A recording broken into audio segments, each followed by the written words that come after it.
Hello.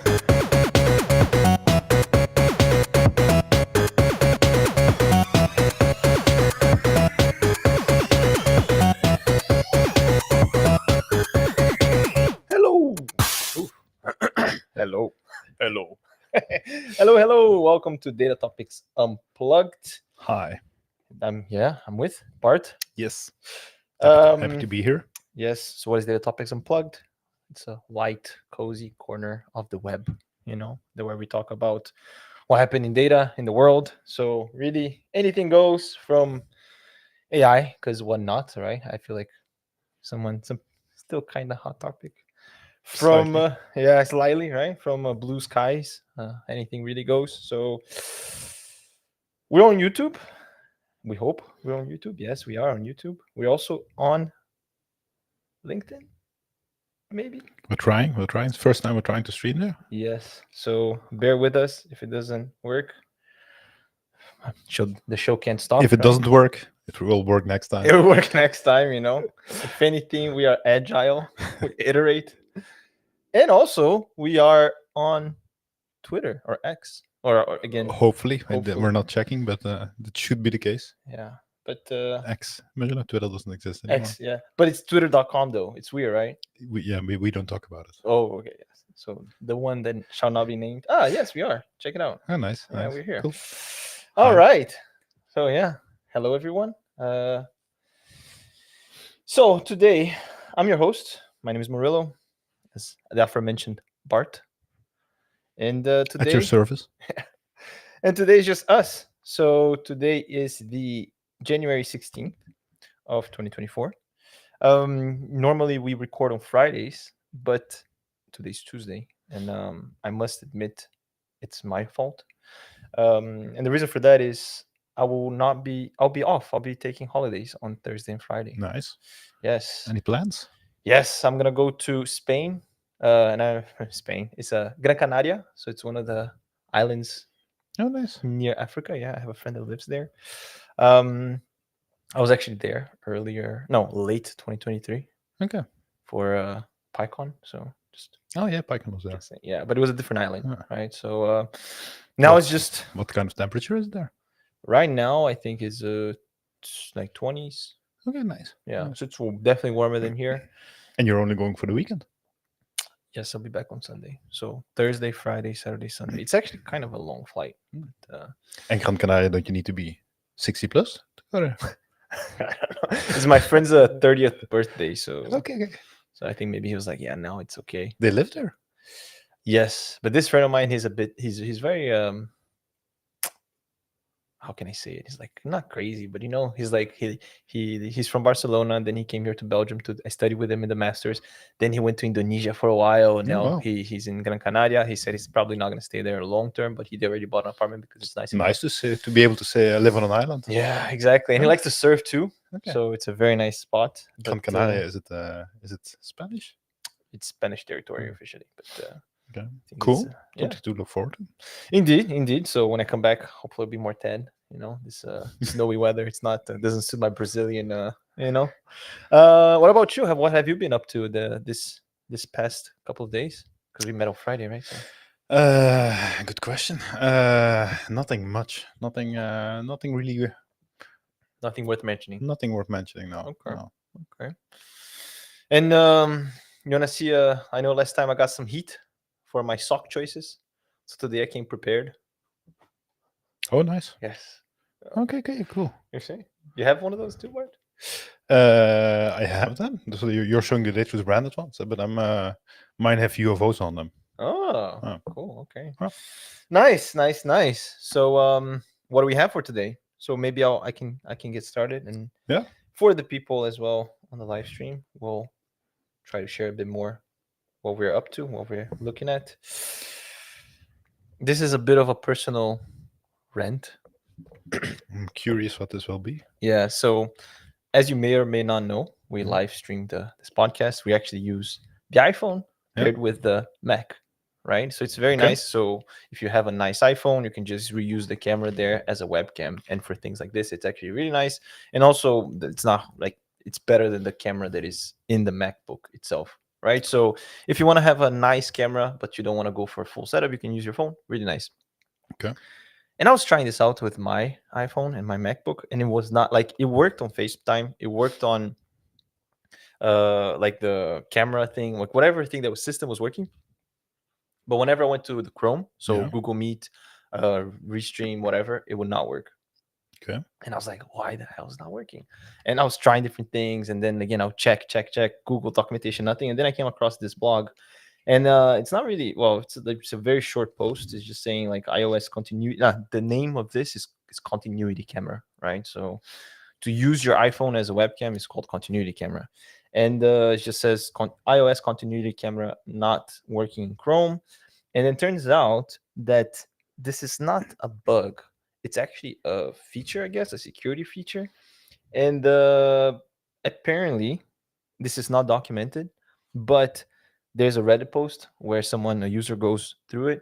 And apparently the iPhone only works if it's on landscape mode and the phone is locked for browsers. So that means that For any browser. I think so, any browser. That means that if we had the phone on what's the opposite of portrait? Portrait. It's portrait and landscape. Yeah, if we had it on portrait, and for those that forgot, just like me just now, it's like the vertical one. Like if your phone is vertical, it won't work on the web browsers. So Chrome being one of them. And simply because you should not record in portrait mode. I don't know. I don't know if it's a security thing because you don't want to by mistake turn on the camera or something, right? But it's like to me, this is the kind of like because I was like, Bart does it all the time. He never has an issue. Why am I having issues? Like, what's wrong with me? You know? And then it's like it's very hard to also debug it, right? Because it just works. Yeah, that's true. That's true. Right. So it's like, and then I started to think like, okay, like I think Mac and Apple in general, they have this. It's very elegant that things just work. Yeah. Until it doesn't work. No, that's true. And then I was something similar. What But it was not with the camera. What do you have? I need to think about how it was again. I was working. I have an iMac and a laptop, and I was working on my iMac with my mouse and my keyboard. And suddenly, while I was moving my mouse, I was working on my laptop, but I was using my mouse of my iMac on my laptop, and I didn't realize I wasn't conscious of it, and suddenly it clicked. I'm like, oh, this mouse is working on my laptop. But it was just working, and you didn't. It was just working, but you didn't notice actually. I didn't notice. Well, at some point, but you can just like move from the moment your laptop is next to your iMac. You can just move your mouse off screen, and it just becomes the mouse. And I was like, what?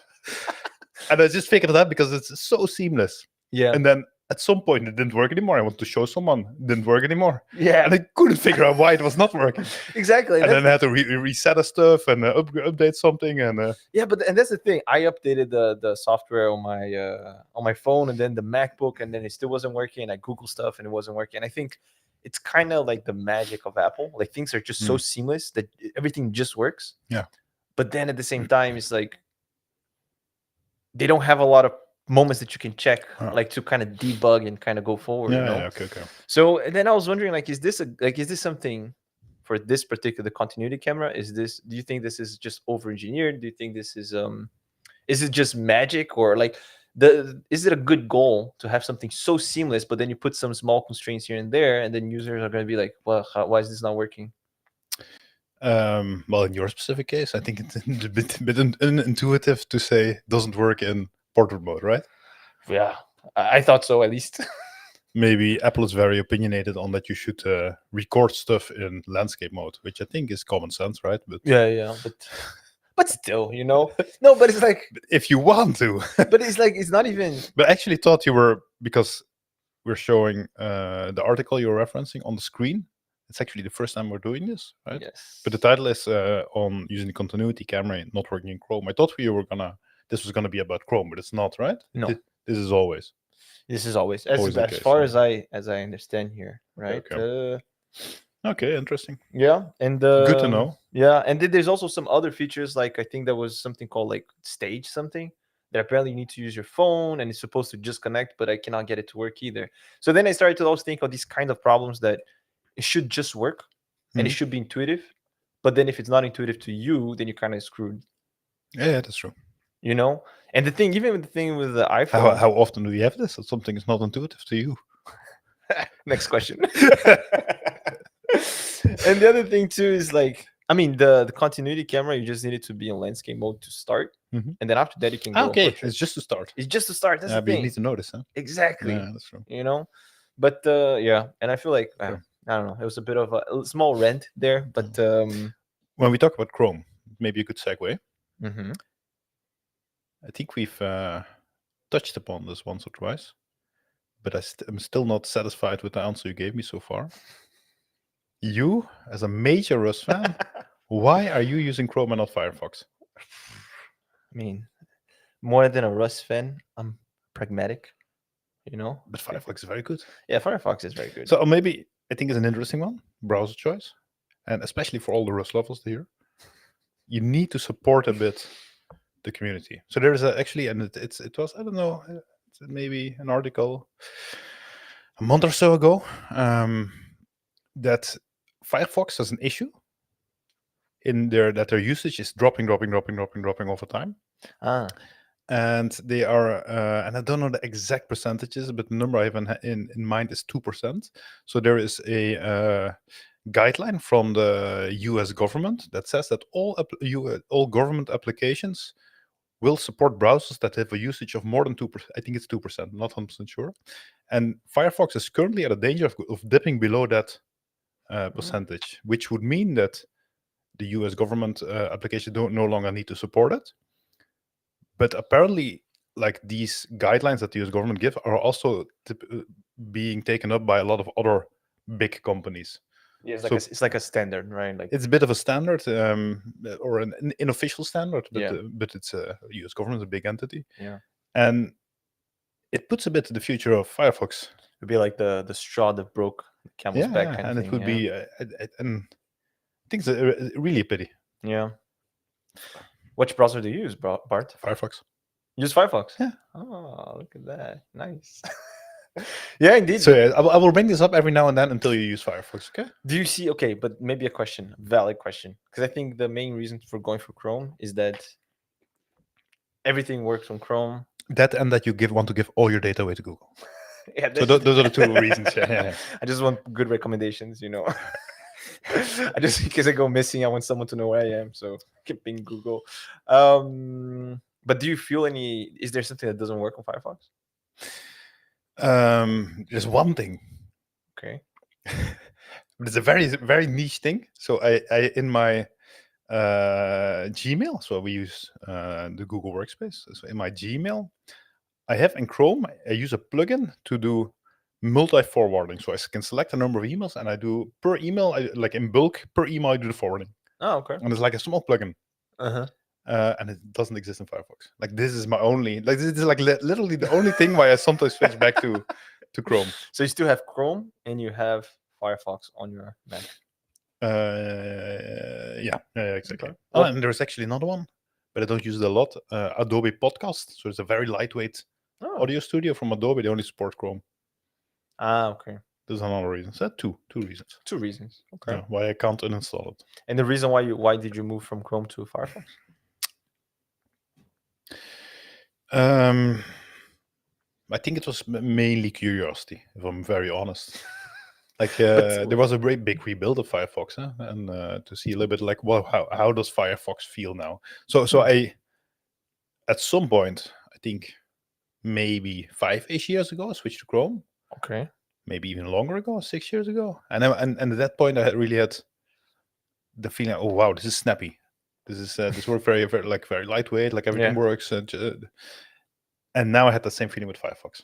Do you think it could be like the new factor? Yeah, never underestimate the new factor, but maybe. I mean, I think it would be. Yeah, I mean, I guess if I do move away from Chrome, big part would be just so because I think Chrome is the main browser there, right? Like most people use Chrome, I would say. The ones that are not using the default, at least. Probably. I think if you look in the stats, the stats would confirm that. Yeah. I would, if I switch, it would probably just to support the little guy, you know, and Rust. So that's the real reason, actually. Who am I kidding? Yeah, I think because you go to a lot of conferences, typically, you often have to present something around Rust in a Python conference setting. I think if you would ever show your because you use web-based presentations I do. Yes, that is on an true. actual Rust conference, and you open this in Chrome. I don't know how this will. Yeah, I You have might Chrome be there. booted out. I have Firefox just for these occasions, and then for my personal day to day, I'll just use Chrome. All right. So I'll do this from now on. I'll do this in 2024. Okay, I think. let's check next time that we do Data Topics podcast. All right, but there's a lot of browsers out there, right? There's like Arc. There is There's a lot. yeah, there's a lot. There's a lot. But And what I find a very interesting project to follow, I think it's called Ladybird. Is that correct? The Ladybird browser? I'm not 100% sure. Let me. Yeah, and they're building a browser from scratch, what do you mean from scratch? like literally from scratch. So a lot of the browsers that you can download, they are built upon, for example, Chromium on an Yeah, existing engine. But Ladybird is being built fully from scratch, and it's interesting to follow a bit the discussions that we're having, because there are so many specs when it comes to the web. It's not easy to implement that just from scratch. There's so much history. Like legacy. There's so much legacy. Huh. There's Is this the one that I got the rights? Like ladybird.dev? Is this yeah, what that's the one. Yeah. Oh, interesting. And what are they writing this on? Oh, it's the one question too many. All right. All right. Cool. That's a cool thing. The other thing that I learned semi recently is that It's C++ apparently. Just Yeah. quickly opening the repo. Makes sense. Makes sense. I also learned semi recently that every web browser in the iPhone is really just Safari underneath. Like you can put something else on top, but like it's just running on the Safari engine. I was like, I've been lied to this whole time, Like ever since I heard that, someone's like, "Oh, you don't use Chrome on the iPhone." I was like, God, get out of here! It's the same thing. So, yeah, but It's wrappers all the way down. yeah. 2024. What else we got in 2024? So we got elections worldwide. Yep. 2023. We got this article that you just put on the screen. How OpenAI is approaching 2024 worldwide elections. Recent article, I think yesterday released, if I'm not mistaken, on the 15th. Interesting to see that this is top of mind for them. The question I had is what are worldwide elections? But I think what they mentioned is just everything that is ongoing at a small or a large scale, or when it comes to government elections. And they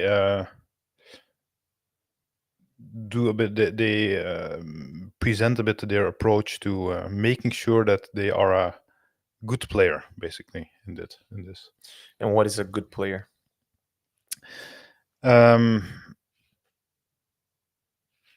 Well, I think that is the question.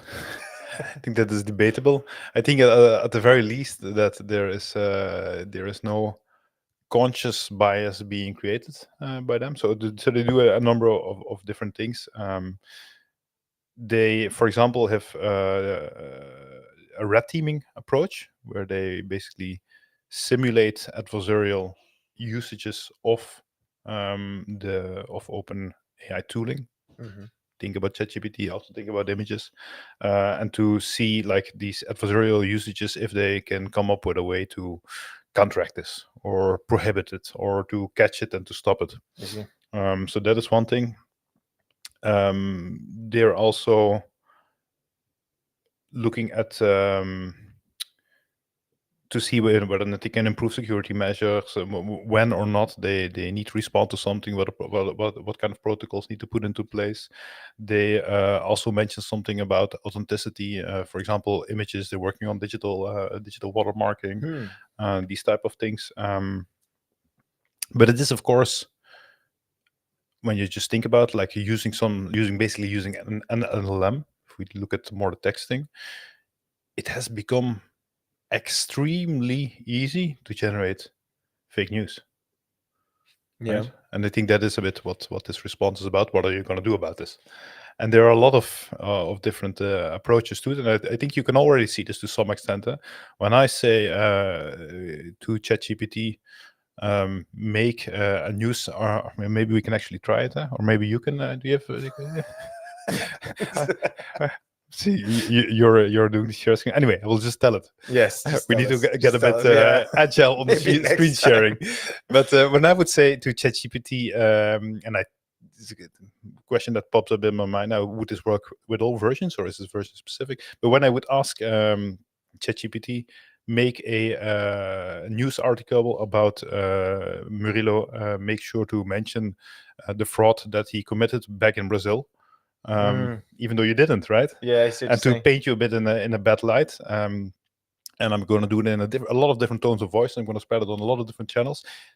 That's my objective. Today, I would ask it, this will be blocked. Okay. For example, this is already blocked. This is already there.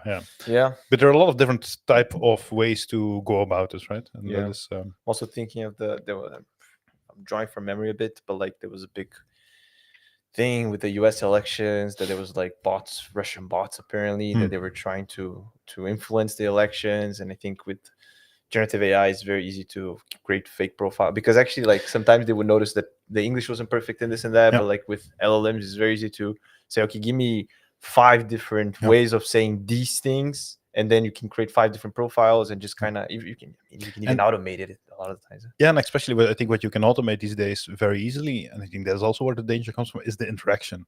Not just the fake news, but someone saying something on Twitter in a positive light about Murilo, but then interacting automatically on that with a certain objective in mind. Yeah, that's true. And that interaction approach is also something that is hard to understand. Like, what will the impact be?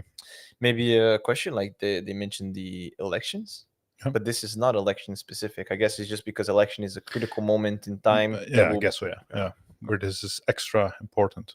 Yeah, and I think that when it comes to fake news or biased news, I think the difficult thing there is, or maybe that's just maybe I'm becoming a bit cynical in this, is does it matter that it is fake?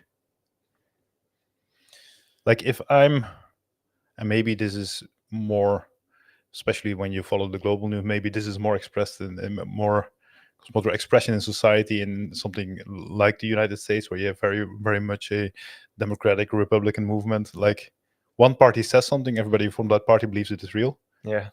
The other side will say this is fake, and vice versa. Yeah. And it is like, if you want to believe something, you're gonna believe it, right? I think that is a difficult thing. Like, and you will have critical people in this, but it is very hard to understand, like, the society at large. How? Yeah, I know what you're saying, but what do you mean exactly by you don't care that it's fake? You mean like you don't care that it's fake and it's AI generated because fake stuff will come up anyways and people will believe it anyways, or? I think I think we need to assume that there is fake news.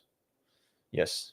Like, even if OpenAI captures all these things, if there are enough incentives to generate fake news or fake interactions, or to drive certain trends in society for nefarious reasons, there will be other solutions used. Simple as that. The devil is out of the box. Right? Yeah. I mean, the technology is there. Yeah, even I think fake news even before, right? I think it was already. But it took much more. I think it was effort.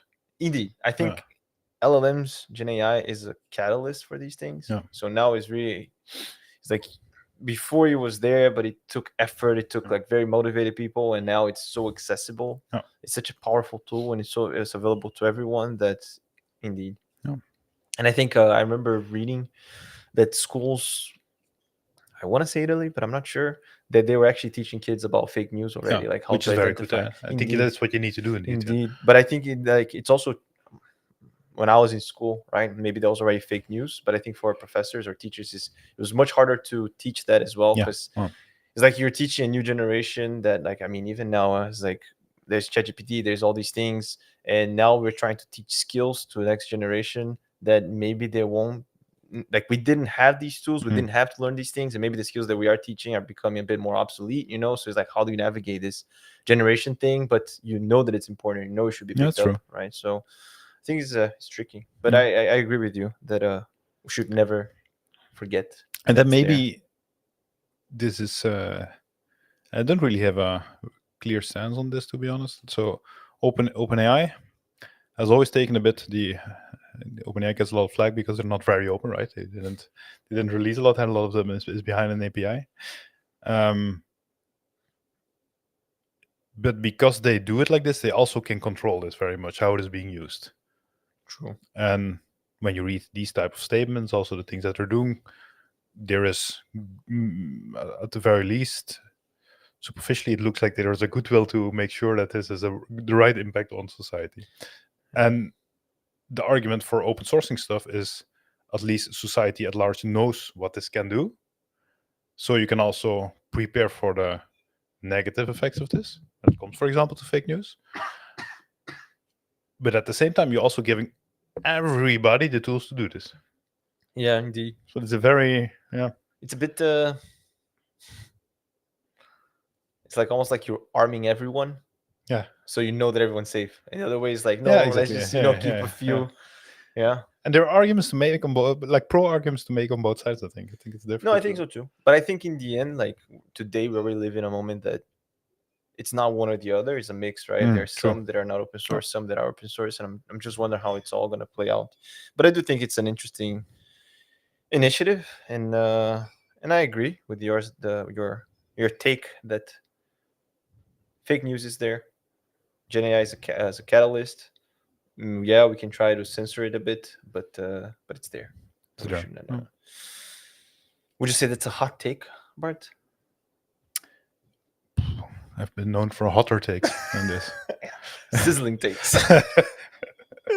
But you have a very hot take, right? Well, it's not mine, Okay. but I think it's. I read the title. It's a bit clickbaity, I guess. Not really. I think they make arguments here, but the title of the article is "Every Data Transform is Technical Debt." I guess it's data transformation, data transfer, which I think we can spend a lot of time just discussing this. So can you reiterate? Every data transform is technical debt. Okay. So That is okay. It's an interesting one, and I kind of knew that this was coming because you posted it on our Slack channel this today. true, I did. What is your maybe to unpack it a bit? What is your definition of technical debt? Yes, and I think that's a discussion on itself. Okay. All right. And I'm not gonna go by my definition. What do we mean? I'll just say what's written in the article, so Okay. we have common ground. Okay, it's in the article. Yeah. Yes. So they actually this came from another blog post that says all code is technical debt. And it says that technical debt, actually in that article, is saying that it's like you're making little trade-offs. You make something. It's like he actually compares it to making a loan on the other article. You take some now and it's okay. You can pay it back, but usually when you take a loan, there's interest, right? And then if you take too much loan and you don't pay it back, then you can go bankrupt. That's the parallel. I think the parallels fall short in a lot of ways, but that's kind of how he defines it in the all code is technical debt. So this one right here. So it's a different article. Okay, but that's a very high level definition, huh? How would you define? If we just ask me this out of the blue, I would probably say something like, and it's maybe not sure I'm encompassing all things, but I'm hacking a tool together, right? This tool is going to have something or a small app together. This app is going to have a few users, right? Speed is more important than what we're actually long-term building. So I'm taking a lot of shortcuts, cutting some corners to make sure that we have something there that is good enough for the 10 test users that we have in mind. But I know when we get to 100 users, this will not be sufficient. It won't scale. It will it will show cracks. It will. So it's like in a way, it's like cutting corners. Yeah. Knowing that right now it's okay, but you will have to deal with it later. You'll have to deal with it later because cutting these corners, like they put maintainability at stake. Yes. Maintainability or scalability, robustness. Something's gonna go wrong. Something's gonna go wrong. Yeah. Okay. I agree with that. So the main argument with code being technical debt is that every code has assumptions, and the more code you add, sometimes code becomes legacy code, right? So maintaining that code, it is technical debt. Adding new things as well, trying to like scope creep kind of thing. You have a tool for one thing, and then you try to add more and more and more, but then that becomes dead because now you're trying to do too many things at once. And then he says, well, you can mitigate a lot of these things by adding tests, but tests also cost to develop and all these Sure. things. So this is kind of the argument for code is technical debt. And then the author here, it goes further to say that in data transformations, it's actually worse for a few reasons. Yeah. First is a lot of the data transformations are done in SQL, which according to him are hard to test. So I know that DBT has some testing things, but the premise here is that SQL is hard to test. Therefore, code gets a bit, it's hard to make sure that it's working properly. The other thing is that data is extra context that you don't have in your code base. So there's some things that may come from the system that you're not aware of. Right. Sure. Yeah. He also says that a lot of people actually fix these issues in ETL, so in data transformations, which it's not, according to him, is like it just creates that because you're kind of going around the problem. You know, instead of saying But like fix these issues, you mean data quality issues that should I be think fixed at it's the data source? quality. These type of Yeah, things. exactly. Actually, he does go back to saying there's a diagram here as well that he's saying that a lot of the times the database or whatever they have some logic to verify some things, and then we end up duplicating that because we don't have access to that original system, right? So we're double checking things, some things we're not checking, some assumptions that we have we don't know. Maybe one example drawing from the top of my head here is like maybe timestamps or something. You know, you're assuming that this is the timestamps that you have, but you're not sure. So instead of actually trying to time zones, and then instead of actually going in the source and trying to fix it, you just say, I'll just do it in TL transformation there. Okay. I think that's kind of trying to illustrate it. This is my assumption. So he says like basically there are all these problems, all these things that can go wrong. So the only solution, and I'm quoting here, the only solution is to reduce the amount of data transformations we do, because every data transformation is technical debt. Every data, but what is your opinion on this statement? Every data transformation is technical debt. It's a hot take. I disagree with it personally, right? I think there's it's food for thought, right? It's interesting, but I don't think, I think like data transformations in my head is like, you need to, like there's a point to it, right? Like there's business logic, there's a goal you're trying to accomplish, and sometimes the only ways to do this is to do data transformations. This, like, yeah, you're increasing complexity, but to me, if you say that technical debt is cutting corners, you create like, yeah, but that's a bit, what is the definition, right? Exactly. Because to me, like the example that you gave, you are fixing something, a data quality issue that comes from the source system, and you're fixing it in ETL. You're basically creating a band-aid for a problem in a source system, right? And you can say we're shortcutting here because it's easier to fix an ETL than Exactly. fixing the source. I think there's an argument to say this is technical debt, and maybe interesting indeed to have this food for thought, because I never really thought about it as technical debt. So it's interesting. At the same time, like to say any data transformation, like of course, like sure you create, like because you do a transformation, you increase complexity. You can argue you create a dependency. Like suddenly there is a certain link between systems that where something happens in between, and you're dependent on what happens in between. But for a lot of other use cases, like it's a very conscious choice to do a data transformation, and which is not really cutting corners, which is not. Yeah, I think it's like, to me, the what I kind of disagree is that it feels like they're equating complexity with technical debt. And I kind of like that. I don't agree with that thing, right? Like you can have a system that is very complex, but if you say that you didn't cut any corners, this is the best. Maybe you can say, yeah, we could split the problem into two and say different things. But increasing complexity doesn't equate to increasing technical debt. Right? I think that's kind of where I disagree. But I do agree, like some things that I thought was interesting is like maybe we should spend more time decommissioning old features instead of trying to maintain everything. Right? Like maybe that's because indeed we decrease complexity, which will make it more robust and sustainable in the future. And according to them, it is technical debt because it's something that will come and bite you later. Like so many things in life. Amen. So actually, he makes the point to go in the data quality. So actually double down on the data quality. So there is like data contracts and all these things to kind of fix these things at the source. So again, I think it's a different approach. I think it shines a different light into data quality, which I think is interesting, even though I don't fully agree with all the definitions there. What do you think? What do you think of this conclusion? Like data quality is the answer to your problems. I think at the very least, it's interesting to think about the concept that it can be technical debt.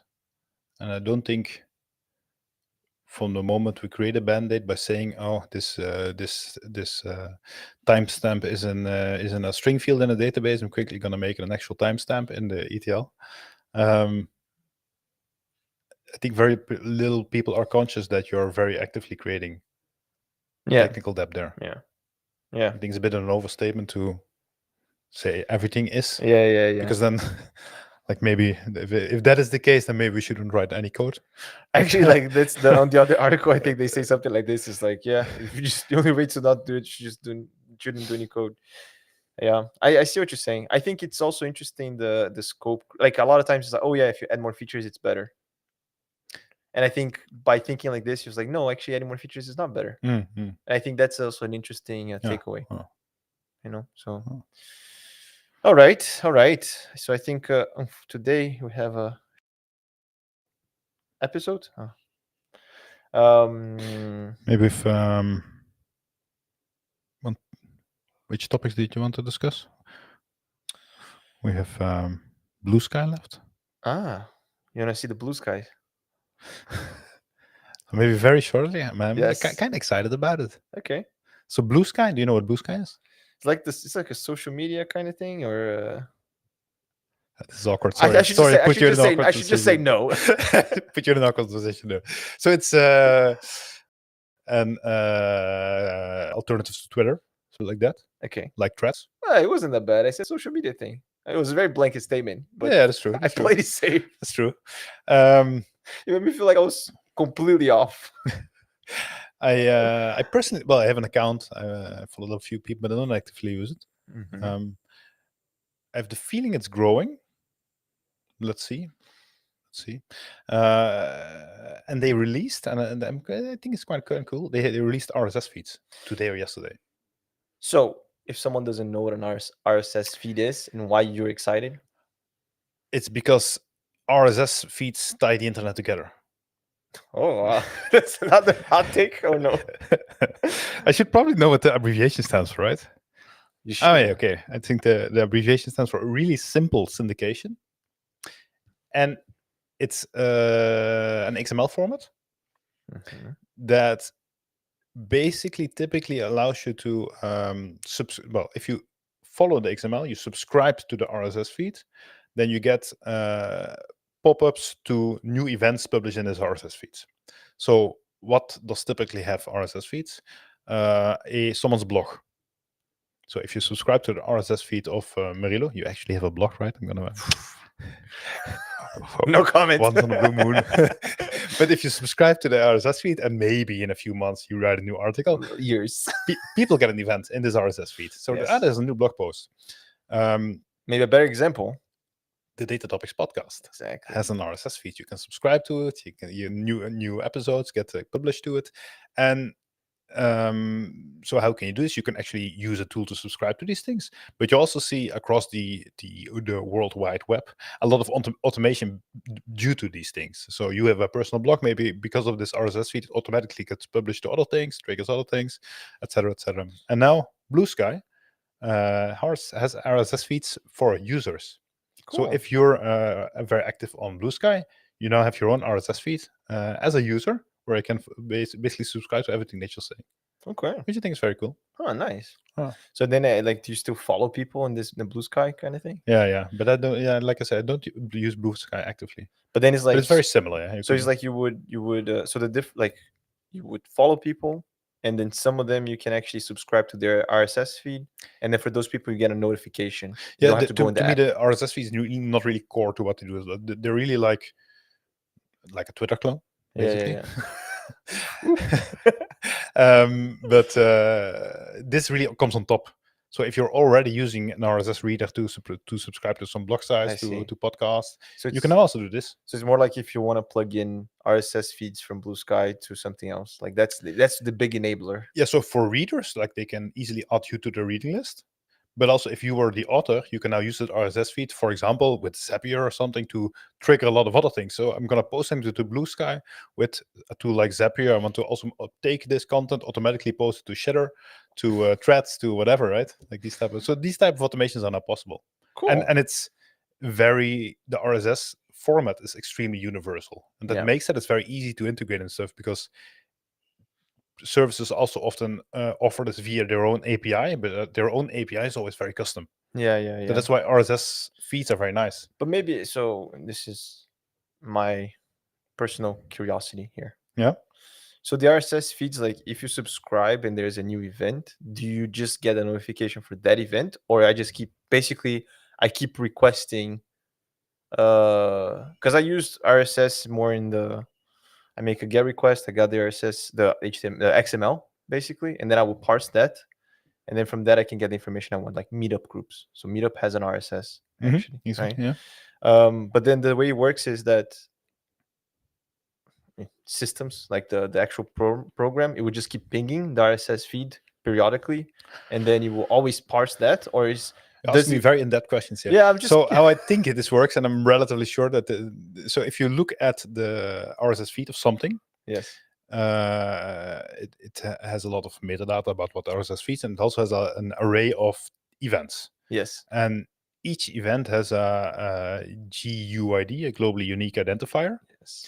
and it will, if applications that read this RSS feed will pull the RSS feed, read the full RSS feed typically, and see if there are new global identifiers from the time that they read it last. Okay, I see. And that's how you know that something is new. Okay. So then they read the stuff. And I'm hoping not bullshitting here, but I think that's more or less how it works. Wow, that's fine. I'll believe you. Okay, cool. No, but I was just wondering if like there's something like they just give you the last one, or whenever something they send like a webhook kind of thing. It's like you need to ask it, or do they tell you? You know, No, and you from need what to you're ask saying, you it. need to ask it. You just- need to pull yeah. here. Yeah. Cool. That's cool. Typically, it's also really like an address on the internet. So, for example, for the Dateroots website, it's dateroots.io/feed.xml. Ah, So typically, it's really an address that you can pull. I think the our podcast is with Buzzsprout, and I think they also have like you have to go via the Buzzsprout domain. Yeah. That's cool. That's cool. So we have a few, some other huge things here and there. We don't have time to cover today. Maybe next time. But do we have time for a game? Yeah, let's do it again. Let's do it. Hit it. All right. So last time, Mariam Yes. actually won. She was the big winner.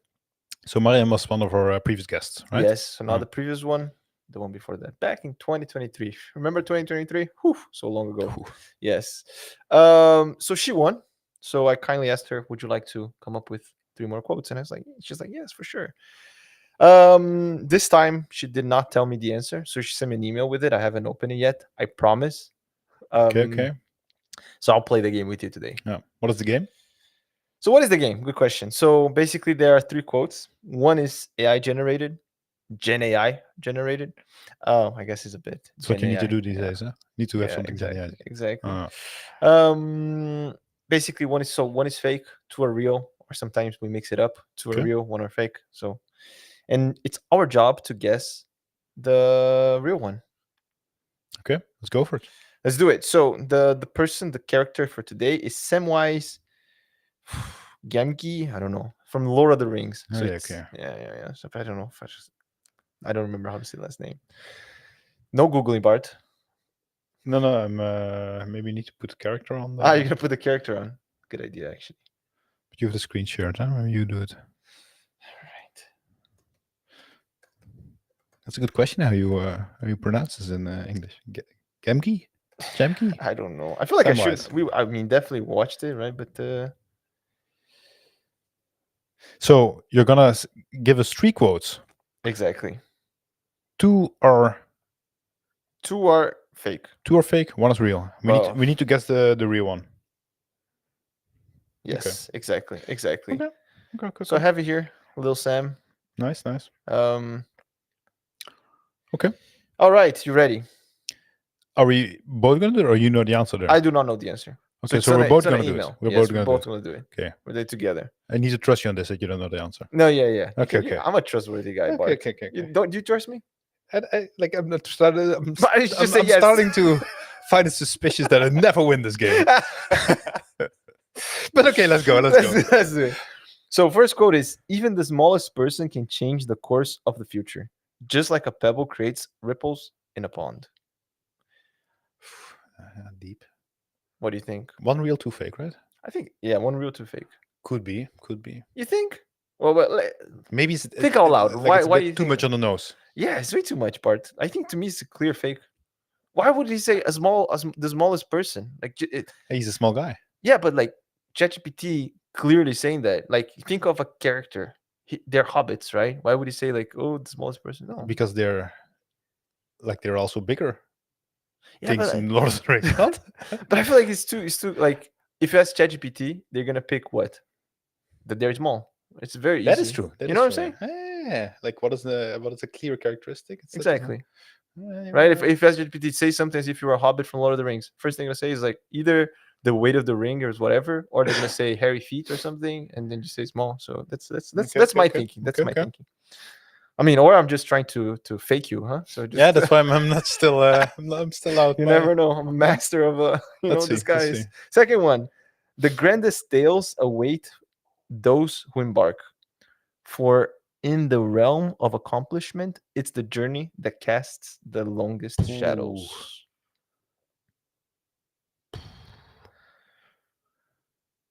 This is really something to write on a tile and hang up somewhere, right? Yeah, I was had a hard time reading it. I have to feel like this is or like an impressive background and like as a quote, and you put it on the background. Yeah, this picture. Like you need to have it on as your background, as your wallpaper when you're like 16 years old or something. Yes. Every day, like you wake up, and then a few years later, you think, "Man, that was a bit weird." Yeah, this. Yeah. You say for personal experience part? It feels like no.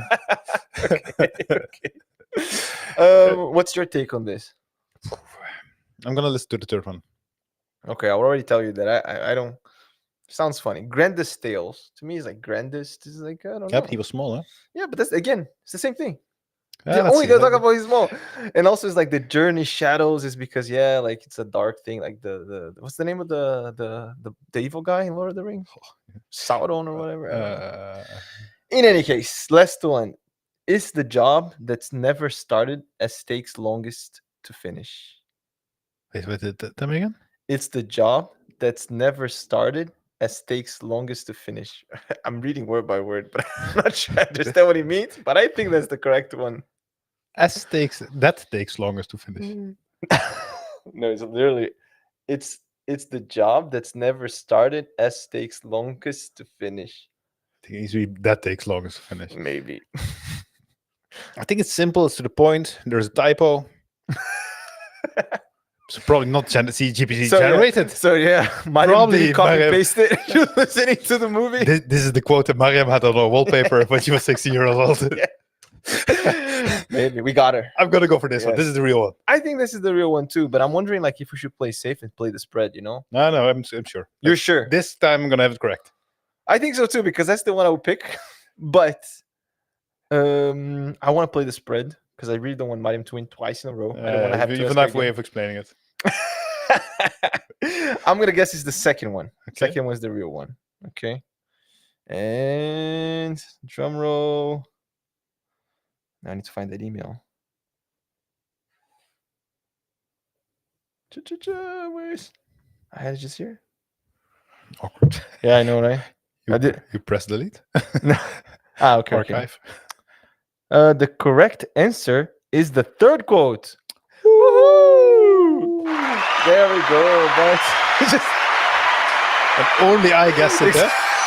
That's true. It's just me really that went for it. So that means that next time, which is funny, right? Like you were the very first person to be the puppeteer to create the quotes. You started this. That's true, yeah. And now, years later, you won the game for the first time. And you? And me? You lost? I thought you were gonna go the quack quack quack. Is that what you wanted? Yeah. That's true. I did lose. So that means But, next time I need to generate quotes. next time is generate quotes. Okay. It's the first time you win, right? So I'll explain how it goes. So yes, yes. No, but indeed. So that means you're the big winner. That means the next time you get to come up with the quotes and try to fool all of us. But I just want to say that I also thought it was Do we have a certain team to work with? I think we did. But give me one. Give me a team. A theme.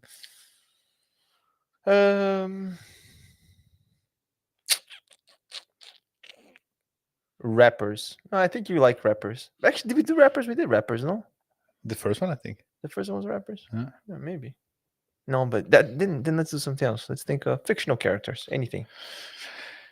That's a very broad team. Okay, let's do something like a fictional character from something you watched recently with your kids.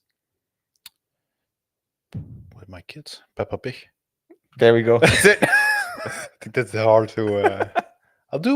I'm rewatching a Star Trek series. Do something from there. Okay. I'll do something from there. Okay. Cool. Okay. I think that's it. I think that's anything else we want to share before we call it a pod. No. Hit it. Enjoy the vacations. Oh yeah, thank you. I'll see you after that. Hopefully more 10. Thanks everybody for listening. Thank you. See you next time. See ya.